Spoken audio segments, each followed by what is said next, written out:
কাজা রোজার সাথে কাজা তারাবি আদায় করতে হবে কিনা? কারোর কোন রোজা কাজা হয়েছে, এই রোজাটা যখন রমজানের পরে আপনি কাজা রাখবেন, তারাবির নামাজটাও কাজা করতে হবে কিনা? উত্তর হলো তারাবির নামাজের কাজা লাগবে না। আপনি শুধুমাত্র রোজার কাজা করলে কি কাজা আদায় হয়ে যাবে। আপনার 5টা রোজা ভাঙতি পড়েছে, অনেক মা বোনরা মাসিকের কারণে রোজা ভাঙতি পড়ে, তাহলে যে কটা ভাঙতি পড়ছে সেগুলো আপনি রেখে দিবেন রমজানের পরে। অসুস্থ হওয়ার কারণে আপনি পুরুষ মানুষ রোজা রাখতে পারেন না, রমজানের পরে সেই কটা রেখে দিবেন। সফরে ছিলেন, রোজা রাখতে পারেন না, সেগুলো রেখে দিবেন। ওর সাথে তার তারাবি আদায় করতে হবে না।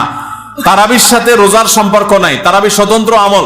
আমরা অনেকে ভুল জানি, মনে করি যে যদি কোনোদিন তারাবি পড়তে না পারি তাহলে বোধহয় রোজা রাখা যাবে না, এরকম ভুল ধারণা অনেকের আছে।